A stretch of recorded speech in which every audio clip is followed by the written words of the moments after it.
Happy Wednesday, my friend. It is so wonderful to see you. I missed you. It's going to be a fun time this week because, boy, oh boy, have we packed a lot of goodness into this session. If you're new here, say hi in the chat. Let us know where you're coming in from and perhaps what is in your cup. I'm coming to you live from Austin, Texas. It's so good to see Deborah coming in from Fayetteville and Ryan and Christina and Elena and Raul. Oh, it's cold in Seattle today. I can't really sympathize with that because it is 102 here degrees today and I feel like I am melting. So note to self, everybody, keep Texas off your must visit list pretty much from June, July, and August. It's a swamp down here and not a fun swamp, a bad swamp. So just cross it off your vacation list until the fall, but it's so good to see everybody else coming in. If you're shy, I promise we are a really fun bunch. You might have thought, hey, I'm coming to this workshop because I need some more free time in my life and I need to lose the busy work in my day-to-day. And you are going to get all of that and more. But I also want you to share. This is a two-way conversation. We're having coffee. It's not just Jenny and I hanging out up here. It's going to be you too. So if you have tips, tricks, tactics, questions, whatever it is, that is what the chat is for. That is why this is an interactive, fun little coffee meeting that we have every single week. So hopefully you have done your Google stalking as always, but if not, let me give you a little 411 on who is joining us for coffee today. I am really excited because Jenny Blake is a complete rock star. Again, hopefully you've already done your Google stalking, but Jenny is a 3-time author, not one, not two, 3-time author. She is a podcast host, and she is all about moving people from sort of the busy work, like I just am not feeling motivated by this, to feeling in flow, loving their work, creating systems with what she calls delightfully tiny teams. Anything that's delightful, I'm kind of in. And anything that's tiny, I'm also into. Like the tiny cupcakes, mini Three Musketeers, anything small, I like it. I don't know why. It's why we all like puppies, but delightfully tiny teams to help you move from friction to flow and implement smarter systems in your everyday life. So today, we are most definitely going to be digging into her third book, which I just finished reading and have been totally obsessed with. Everybody around me is probably sick of hearing me talking about it, but her third book is called Free Time, Lose the Busy Work, and Love Your Business. So from wherever you are, whether you are cold like Elena or hot in Austin like me, I hope you'll raise your caffeine or consumption beverage of choice and help me welcome Jenny to coffee with us. Oh my goodness. Thank you, Kim. Cheers. Yay! So good to see you. I'm blushing back here. I'm already smiling from ear to ear. Thank you for such a warm intro. I remember seeing you on Shark Tank many years ago, so I couldn't have known then that we'd be here having coffee now. It's so exciting. I think my past self would have been falling out of her own chair and I giving you feel an like offer, of course. I feel like the world works in mysterious little ways like that. Absolutely. You know? It's the best. It's serendipity. We're connected through our friend Vanessa, and I'm just so happy to be here. So thank you for having me. And thanks everyone who's here live. What a treat. Oh my gosh, we have a bunch of people coming in live. Mike and Giacomo and Danny, Liz. It is a full-blown party. And as And Liz Marhaba said, Danny from Lebanon. How exciting. yeah, we got people coming in from all over the world to learn how to move from busyness to beautiful perfection in their business. So first of all, I have to geek out over the book in a very Thank you. superficial way, everybody. So they always say don't judge a book by its cover, but if we're going to judge a book by its cover, like the foil, the fact that it has a little bookmark, I'm loving this. Aesthetically, it's gorgeous. That ribbon was my obsession. I asked every publisher. I pitched one traditional and then I went indie. And my number one question was, can there be a ribbon? I don't know why I was so committed, but it feels like the ultimate nod to practicality to give readers a built in bookmark. And then it should be, like you said, a delightful, joyful pop of like neon orange. So Yeah, I'm glad you like it's and it. it's practical. Then I'm not like bending the book over. Exactly. No That's one right. wants that. And the gold foil on the cover and the confetti is on purpose because so many books about time have a clock or a watch. It's like we Oh get it. yeah. We know it's about time, but the whole point here is how can we help work feel more joyful, more celebratory, more spacious, and that creating free time is worthy of celebration. So that's where you get the gold foil confetti of just not just time, not just money, but energy in abundance as well. It's a party. Yes. As is coffee It's a with you. party. It fits. It's a party over here. Um, Obsessed with the ribbon. See, everybody loves the ribbon. You can tell I your love the publisher, ribbon. listen, everybody wanted the ribbon. I It know. wasn't just me. You know, the big secret, if you want to know behind the scenes of publishing, is that ribbon is $2 a book and it was hand stitched. So most traditional publishers are going to take that $2 profit rather than give the ribbon. But because I was funding a lot of this project, I got to pick and I got to have the ribbon. So that's your Well, as a supply chain reader, secrets of 2021 publishing. we thank you for that extra $2 So spend. welcome. It's joyfully spent. It's joyful. It was it was Wouldn't go worth without it. it. Okay, the book. Obsessed. Thank you Obsessed so with much. everything in it. And before we even start, I feel like somebody saw this in my house and said, "Oh, is it just a book for entrepreneurs?" Because they know I read a lot of like entrepreneurial business books. And I'm curious for your thoughts, but like my first take is no. I feel like even if you're in corporate, this is jam packed full of like even personal life. Like life Yes. stuff is in here. Yes, that was really important to me because actually, sometimes it's the life stuff on the home front, adulting in general, that creates the most friction, the most annoying tasks that we have to think about and take care of. And so I'm really looking at every level. How do we lighten the load? And although I felt I needed to pick an audience who I was directly writing to, and I did have small business owners in my mind, it's definitely for everybody. I think everybody can benefit. I just needed to take for me, a slightly courageous little step of saying, I'm going to write directly to small business owners because they have so much autonomy over their time and often leave corporate to only become their own worst boss. So I just felt compassion, and this community has been through so much the last few years. But my great hope is that, yes, everybody can benefit leaders, even team members who are new to the working world. I kind of wrote this part of my secret desire, my hope is that business owners give this to their team and therefore leaders and managers have to do less work because they just say, here, read this. This is how we work. And yet it's not as boring and dry as so many other business books, especially ones about systems and operational efficiency. I want to just make it fun in a way that everybody could grasp, but still put these really powerful systems into practice. Well, and it feels fun. And I think something that we can all relate to is that feeling of I'm overwhelmed. I have so much going on. The to do list is, things just keep getting added to it. Not enough stuff gets scratched out of it. So, what is, besides get the book, obviously, what is the best first step? Like, if someone is like, oh my gosh, Jenny, there's 36 things on my to do list, like, where do I even begin to tackle and implement systems? One of my guiding mantras that I borrowed from the world of agile development is each time you repeat a task, take one step toward automating it. Put another way, you could just ask, what small steps could I take today to generate free time far into the future? And so, what that has, if you're feeling overwhelmed, where I would start is by looking at what are you going to repeat? And I give this example a lot because it is so practical, but something like paper towels, they're bulky. You have to remember when you need more, put them in your cart at the supermarket if you even go in person anymore and it takes up all this room. Just put them on subscription.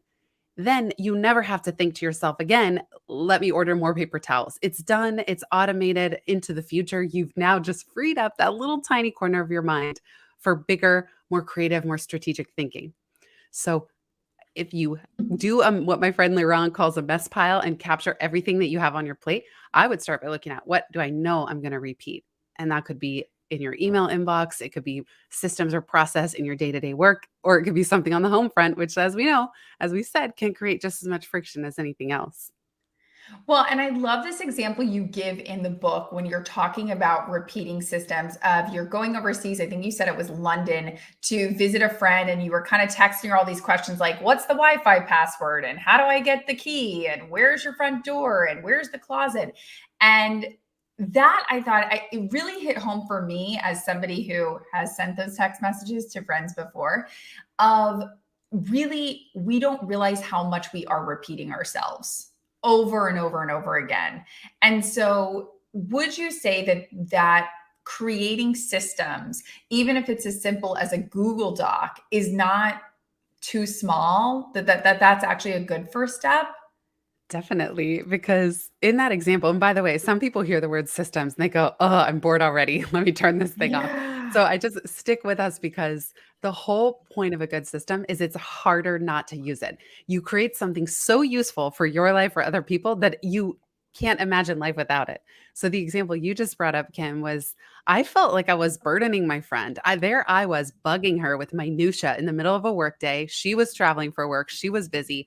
And here I am. How annoying it must be that I'm going to end up at her house before her, texting about Wi Fi and silly things. How do I get there? How do I check in? I just thought this must be so annoying. And yet I knew she loved hosting people. So, kind of in the same flow of text, I said, and by the way, do you want me to throw all of this into a Google Doc for you? Would that be helpful for future guests? She said, sure, why not? Created the doc, shared it. By the time my plane landed, she had added so much to the doc that was just flowing into her mind. By the end of my stay, we had this gorgeous, beautifully formatted Google Doc. I mean, think about any Airbnb will have a guide to how to stay at that house. But yet we don't do it for our own homes unless we are an Airbnb host. We just happen to have done that already. Here we are repeating ourselves with every next guest. And the funny thing about that story was that 2 or 3 years later, when I was writing that chapter while staying at my friend Anne's house, the same thing happened. And I asked Anne, well, do you want me to create a Google Doc for you? And she said, ooh, ooh, ooh, like the one you made for Julie. I didn't know. I never thought to ask Julie after the initial doc, did you use it again? Did you do anything with it?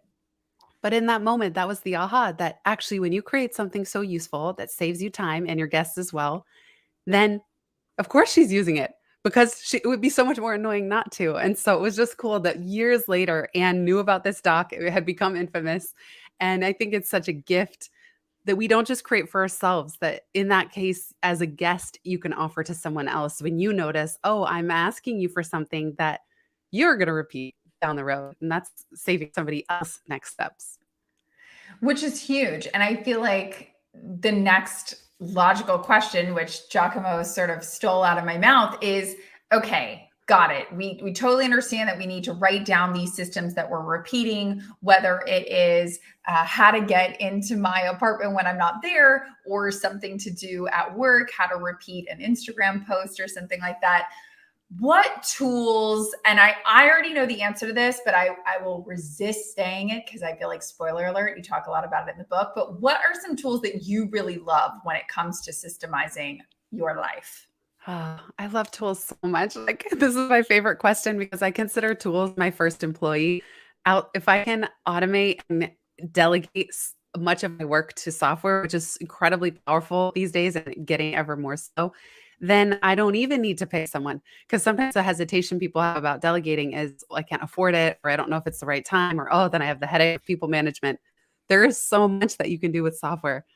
So I will try to keep it narrowed down. One password I use for all my passwords, and what you might be surprised to find is that I even got my husband on there because he was always asking me, "How do I log into this or a meal service or something?" And he's an artist, he's a fine artist. It's not like tech and business operational efficiency is his jam. And but I'll just say check one password, check one password. So I kind of outsource in that way that, as I say in the book, nothing about the business or even your home needs to live in any one person's mind, because then it creates more stress for that person, more cognitive tax, and you become the bottleneck. So then if I'm not home, my husband or a team member is waiting on me for something, and those things add up. One Password is amazing. I use Notion. Notion replaced Google Docs, Sheets, Airtable, Asana, Evernote. It's all in Notion now. Searchable, customizable, interlinkable. It's almost like a wiki. It's my brain. It is an extension of my mind, of my business's mind, my personal life and ideas. It's all in there and it's all linkable and searchable. And Zapier helps software talk to each other. So I love creating zaps that save me time. So, for example, if somebody schedules an interview for one of my two podcasts via Calendly, Calendly automatically sends all that information into a Notion card in our podcast production board. Or if someone joins our private BFF community, they, instead of me or a team member having to add them to Circle and Google Calendar and all the other places that they get access to, it happens automatically. So Zapier is another one that can be intimidating at first, but really fun once you get the hang of it. And what if someone is thinking to themselves, okay, I love the sound of this, but I am slightly a little bit maybe tech challenged and or maybe a little type A, and thinking, oh my gosh, if I trust these computers or like this technology, these systems, something's going to fall through the cracks. Start small. You don't have to give everything over all at once. And of course, there could be security concerns if you have things in an unprotected way. That's why one password is really good. Start with what's causing you the most pain. I think sometimes in these conversations, you might put pressure on yourself. I need to do this all at once, or it feels so far to go to get to what I'm talking about and what I'm describing. But every single thing I've ever created came from me getting annoyed first. Like I had an email that I had answered the same question from new team members 4 times because I had different team members coming in and out. And the 4th time I got so annoyed, like, why do I keep repeating myself? And I looked into the future and I just saw, if I don't train the system, then the person, then I will be repeating myself about how to do this one thing into eternity. Let me write it down. Or some people create a Loom, quick little video where their screen going through on their computer screen what to actually do.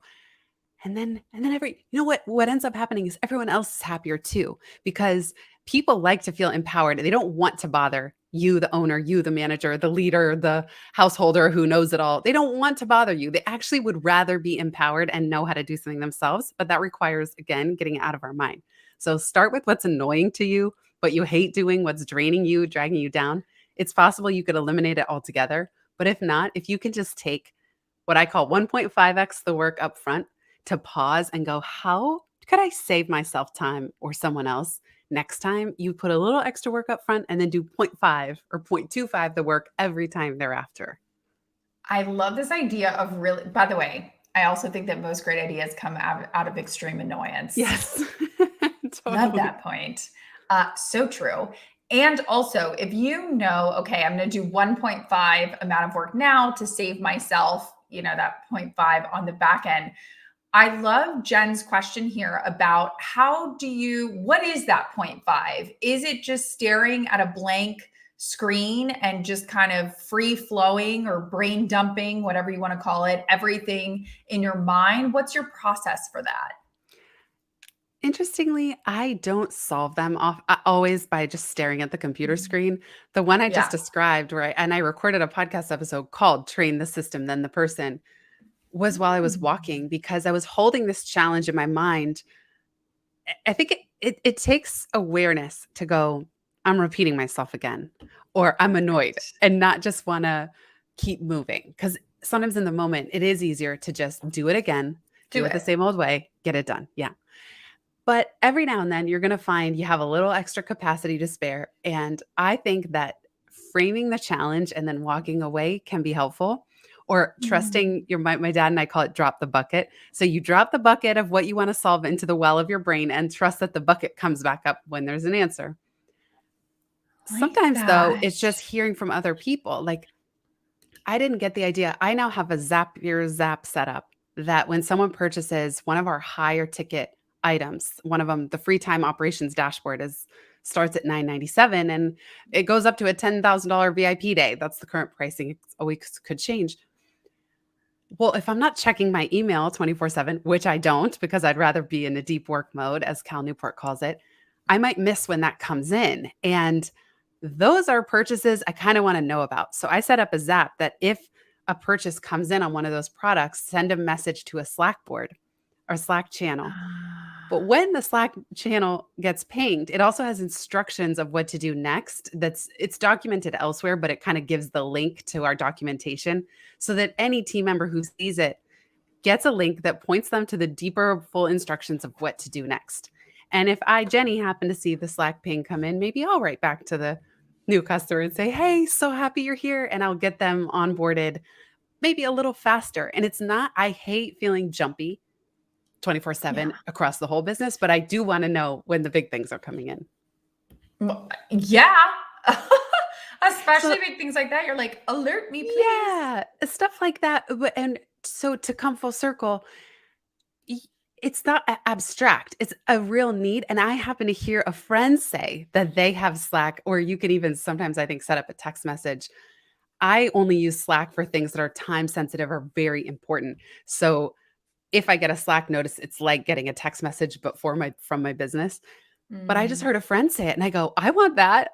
I want to know when the big stuff comes in. And so subscribing even to the Zapier blog, 90% of it might go over your head, but every week you might think, "Oh, that's a good idea. Oh, I could send new Google Calendar entries over to a Notion database and then be able to take notes on the meetings I have." Great. I heard that from a friend too. So it's also just putting your ear to the ground a little bit. Oh, that's what we do every week. I'm like, whose homework That's can we amazing. copy? Like, I'll just take it from you. You've already There done you it. go. You've already Saved you the perfected it. time. Why? Yeah, why do I have to do it? You did it already. So, we could just share that.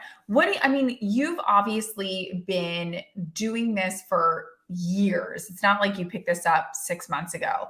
And obviously, you've been working with clients for years. What do you find are like the top two sort of like roadblocks or things that you're always like, oh man, every client is always saying this is stopping them? One thing that I've been hearing a lot lately are people who feel just been this has been on my mind, a sense of time clutter, or what researchers call Yeah. time confetti, where and even Johan Hariri wrote the book Stolen Focus. By design, a lot of our software and a lot of our apps, this is not going to be news to any of you, is stealing your attention and it is stealing your focus, and we're letting it. So a lot of people that I talk to say, I just feel like I'm all over the place, or my strategic and creative work, or even my creative energy is gone. I'm spending all day in meetings. My friend Sarah calls them tiny boxes on the calendar. The time confetti is when it's all chopped up into tiny little pieces. And I consider time clutter is where, just like in a house, things pile up, like in the junk drawer, in the closet. I mean, I'm as guilty as anyone else, where almost unconsciously you've just said yes to too many, even little things where no one is a big deal. But once that time clutter piles up, you got to do a big refresh now. And so I would encourage everybody to, especially with summer here, we're extra motivated, not just to go spend free time in New York. As you said, in Texas, it's super hot and humid. It's just miserable to be inside for too long. And we have motivation to do an inventory, and it won't come to you all at once, but I recommend, even on a piece of paper, what's draining you, what's neutral, and what energizes you. And be observant. You're not going to know the answer right away. It's an inquiry that you actually have to live a little bit and uncover. And then there's nothing saying you have to keep the things that are draining you. So I think just clearing the clutter, even doing that on an annual basis or semi-annual, where we give ourselves permission to say, this might have worked at one time, but it's not working for me anymore. And now I need to do things differently. Well, and you said something during the time confetti, not confetti party, confetti disaster Right. Oh, I that didn't we even. all that Yes. we all face. And something I wanted to flag for everybody, because when I found this out about you, I fell out of my chair, quite literally, that you in 2012 walked away from social media. That you were like, these devices, these pings and dings and tings of all of these social media apps are draining my time and they're not giving me energy and I'm walking away from them. Okay. What is happening Yeah. here? How have you been able to do that? How have you been able to grow? Because I think for a lot of, I'll speak for myself, entrepreneurs, but I'm curious if Jen and Jeff, who are with me, who I know are also entrepreneurial, that just sounds like a foreign concept, because so much of our marketing these days is done on social media. So how have you been able to do that? Yeah. It was. It was a shift because I got on Twitter. So I started my first website in 2005, pretty early. Started blogging '07, Twitter '08, and I made a ton of friends through the blogosphere and through cupcake tweet ups and going to South by Southwest in Austin, hanging out with all these fellow nerds. I loved it. But then there reached a point and this shift happened where I felt I was just yelling into the ether. Like I was up on my soapbox and so was everybody else. And we were all just promoting stuff. I couldn't keep up with the main feed any longer. So I kind of felt like a jerk. I wasn't. And every time I posted, I already had this micro guilt set in. I'm going to owe a bunch of responses. So I would hesitate to get taken out of the day to day of my life to post in the first place. Then I would feel guilty if I didn't respond. But if I did, I felt my attention was completely fractured. Not to mention when I would get caught up in the infinite scroll of the home feed and I would always sign off feeling worse. And I just felt like maybe I need to go to therapy for this, that I'm falling into pits of compare and despair, or like I get covetous. I start wanting things. Like I want to look a different way and I want a different home and I want things. It makes me feel insecure and covetous and it wasn't good. I just felt like I don't want to spend my energy fixing that feeling. I'll just turn it off. And in doing that, I'll do the big work, the deep work, like writing my books. So, although I was hesitant to stop being active on social media, I actually felt that the trade off was I'll either create 1,000 tiny little things, tiny little posts, or I'll create the big ones. As you mentioned, 3 books, 2 podcasts. That's where to find me. And that's as much as I can do. Some people have the capacity to do more or they're happy to delegate it to a team. I just realized it wasn't sparking joy. I call it sailing the sea of shiny shoulds. It always came with a should.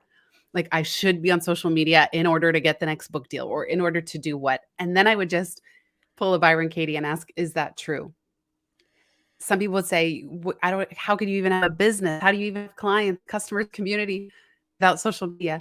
I do think you got to pick a channel for your we call it ongoing public original thinking on an ongoing basis. And you think out loud and share it with other people and share your own experiences and challenges and lessons learned, just like you're doing here with Coffee with Kim.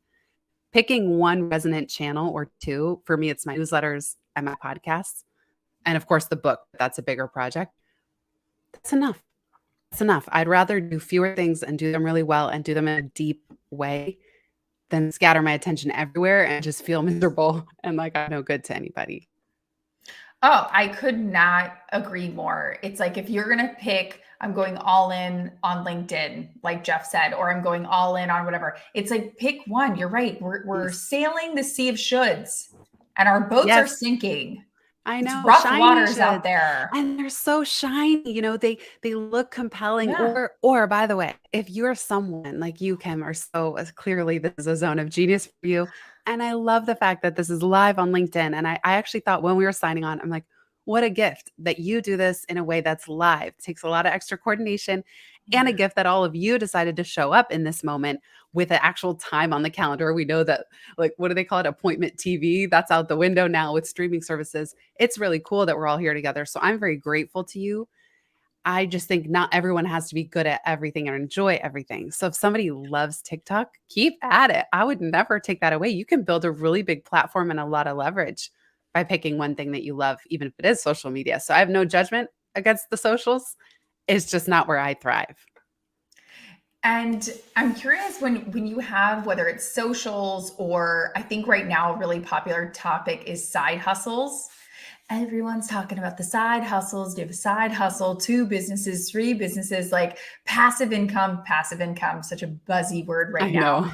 But how, when you're thinking about really distilling down and in your words, really losing the busyness and really kind of getting to that free time and those beneficial deep work days. Is it possible to do that when you have traditionally been filling what empty time you do have with another business? Like, why have one job when I can have 2? Or why have one business when Right. I can have 2?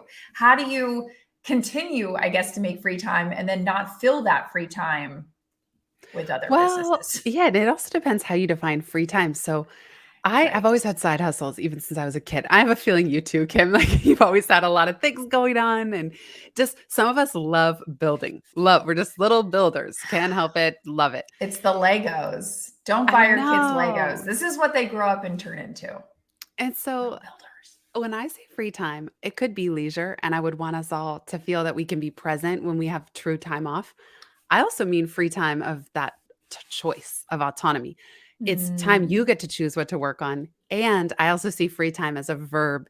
It's a skill, it's a muscle. We can all get better at creating free time. It's a skill. So when we think of free time as a skill and the art of creating more and more free time and more choice and autonomy, I don't mind however much someone wants to work if it's joyful, if they enjoy what they're working on. The question is, how do you, in a world that's competing for and profiting off of our attention, how do you continue to create structures for yourself that take your time or your autonomy back and allow you to be present when you are not at your desk working, but you're with your family? So for me, that involves being strategic about what you're working on, the side hustle or not. Do you enjoy it? Is it energizing? Are you flowing with it?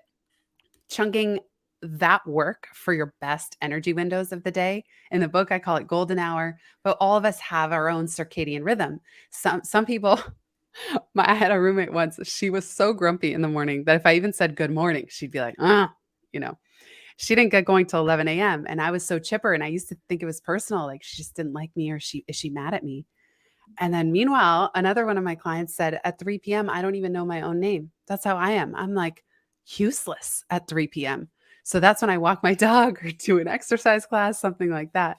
So I think we need to be a little more, I won't say selfish, but strategic with giving of our best energy window, put the best work in there and give it to yourself before you give it to anybody else. I think it's huge to really match or at least talk about energy windows with the people that you work with or the people that you live with or friends or family. But what I also think is really interesting that I wanted to ask you about in terms of the book and the systems that you outline in the book is, you gave the example of creating a loom, for instance, or using Notion, for instance. What happens when something works really well for you and maybe one or two other team members or people in your household or whatever, but for one person, it's not working? Like they actually don't like Notion or they don't like looms are confusing to them or something like that. How is it possible that everyone sort of gets the same system? Because I think that that's sometimes rare. Yeah, that's a good question. I've definitely had people who were kind of grumpy about my software.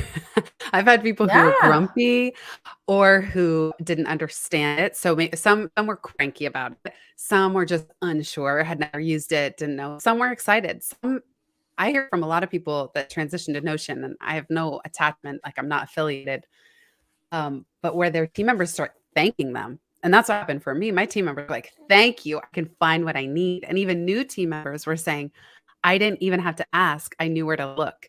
That is what makes my heart Mm. sing. For the ones in terms of format, you're right. Like, I don't actually like looms. I get really impatient. So if somebody makes a 3-minute loom on how to do something, I'm a little bit annoyed because I'd rather see it in a list that I could read in 30 seconds. I find video hard to search and just extract the key information and then change it if something gets out of date. But then I know other team members have said all they had to do was watch a loom someone made for them and they got it figured out. They're more visual, almost experiential. So I think having a balance can be good. If I had someone on my team who was truly resistant, I would try to understand what's really going on. So what is it about Notion that's bugging you? Or um, like if there was already a structure in place, if it wasn't for my own personal, I think each of us personally has to have our own systems that fit us like a glove. But I would just try to dig a little bit into the resistance to see if it's solvable. Cause sometimes it's just, as with things that fall through the cracks, it's usually not anyone's fault. It's just a systems glitch, just some piece that we haven't connected yet. And I love this question from Liz. As we're setting up these systems, how do we make sure that the systems are actually working and that we're actually, working less or losing some of that busy work versus creating systems and they're not actually reducing time? Yes, there is such a thing as procrastitinkering, procrastbranding, procrastinotioning. You will know best, Liz. I think for me, this comes from getting really clear on what I'm trying to accomplish. And then sometimes I do have to pull back from just tinkering and fine tuning to do the work. But I would say, how do you know? I mean, I do so much off of intuition. Your question, how do you be sure your systems are making you work less? Part of it is a feeling like when something's broken and there's friction because it's annoying and it's having negative impact. You're dreading something or procrastinating. You're drained by something. And then when it's working because it's just off your mind altogether.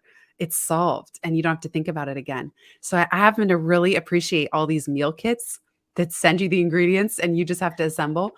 My husband and I tried a bunch of those. Now we just have the pre-made meals. We use a service called Territory. Now they arrive. We don't even have the friction of assembling it at all. So we do cook every now and then, but otherwise when someone's really hungry or on the verge of hangry, they pop it in, microwave this thing and it's done, or put it on the stovetop. So we know it's working because it takes the edge off. And I think whether it's software or again, something at home, that's the feeling that you have of like, oh, relief, peace. It's working. All roads lead back to annoyance. I know, right? I That's just the really new feel like title of that's the this. takeaway. If you're annoyed, this is probably for you. And if you're And it's less fixable. annoyed, you know it's Yeah. working. Yeah. That's how you know. And then, well, as with necessity is the mother of invention, we could say, yeah, annoyance is the father, brother, sister, I don't know, something gender neutral of a good system. So you're annoyed, and it starts to become fun. It starts to become a game, and that's what I enjoy about this type of thinking. It's like coding with software. When something's not working because, let's say, with building a website, it just doesn't look the way you want, or it doesn't function. So with this annoyance, I do think it's kind of fun to just every week, even like what's annoying me most this week, is you set your mind and you will solve it as long as you don't convince yourself that it's unfixable. Or the other story, oh, I'm just not good at that. Oh, I'm just not good with software. I'm not a systems thinker. It's like, it's a skill. You can troubleshoot just like the rest of us. It's just a willingness to try. Exactly. You just have to be willing to give it a go. It's true. And follow the steps. I'm really excited to kind of dig into these speed round questions because this Oh, is when we yeah. just quite literally copy your homework, just full blown plagiarism in I love the it. best way possible. I will also say for everybody who's going to start frantically taking notes about the wisdom that's about to come out of Jenny's mouth, please don't do that. Please be present with us and ask questions and hang out. Go to sendmenotes.com and we'll just send you all the notes. So put the pen down, sit back, relax. If you're listening to this later, keep washing the dishes and don't worry Amazing. about writing this down. See, So you're saving everyone else time at scale I'm because you take the notes saving people once, time. no one else has to do it. You know why? Because I find that annoying. Yeah. I find that annoying when I'm listening to a podcast and I want to take notes on it. And then I think I got to stop the podcast, stop what I'm doing, write this down, go back to the podcast. It's like, just send me it. Right. I'm lazy in the Yeah. best way possible. I don't want to take the notes. So you're right. And that came out of annoyance. There you go. Per usual. All roads lead back to being annoyed. Okay. What is the best thing that you have started using lately or doing lately that you love? You're obsessed with it. You're telling everybody about it. Oh my goodness. Well, Notion, I'm sorry. I keep saying it. Notion. Notion is one of those. You know what it's lately? And I bet a bunch of you here are doing this too, but I've been Duolingoing now for 30 days. I'm learning Arabic because my husband speaks Arabic and French. And there are so many parallels of Duolingo and business building or time saving, of streaks a little bit every day. There are some days where I feel so stuck and so bad and I can't read anything and I just make one mistake after the next. And yet I don't want to break my streak. So I stick with it. And then other days it flows. And so Duolingo has been if you've done Duolingo, they make it so addictive to keep going and they give you all these rewards. So also I love how much Duolingo celebrates with gems and milestones and confetti and all the things. And I know we're really supposed to unhealthily step back from social media, but the Duolingo TikTok is freaking hilarious. Cool. Well, my If you don't husband will have love that. Yeah, if you don't have TikTok, don't download it. It's a dark, deep hole that you'll I never fell come into out it. of. An hour a day would pass as if it was a minute. Don't So do addictive. it. I know. Step away. Yeah. But they have a really funny, Duolingo has a really funny TikTok. So I can't wait. I'll toss that one out there too. Okay. I know we're supposed to be staying away from social media, but I also feel like I really want to, when I do log on to my one thing, for me, that's usually LinkedIn, a little bit of Instagram too, but yeah, LinkedIn and Instagram. I really want to follow people that bring me joy. I want to like Marie Yes. Kondo my Yes. feed into As you like should. happy, joyful humans or brands. Like you Yeah. said, Duolingo, funny brand that I follow. When you do kind of creep onto the internet, on the interwebs, are there brands or humans? I know we talked about Vanessa, who's our mutual friend, but are there people that you're just like, that person, love their stuff, always Oh, learning from yeah. them? Well, let me start by saying that I got my Instagram feed to be puppies, little piglets, and bunnies. And so you think it has to be people, but I got the algorithm to just only show me pictures of dogs being adorable. I read it a lot of animals being bros as a great channel over there. And, that was really rewarding because all the things I was seeing was just these adorable little animals being themselves and so cute and furry. So I find that sometimes following people is complex, as are people in general. And so you can follow cute animals too. Um, Also on YouTube, there is something that we watch to unwind, and I say we because I'm always with my husband in the evening watching something, Lezap, Lezap, and it's a global take on sort of the funniest or weirdest or unfortunate moments across the internet, and so I'm not opposed to some of these more curated roundups. Like when you mentioned the Duolingo TikTok, we'll probably go watch it, but on YouTube. So where I'm not getting sucked into the app and the algorithm, I can still dip in to some of these things. I like As far that. It's as like yeah, little dips. yeah, exactly. Dips that yeah, that don't like pull you so far in.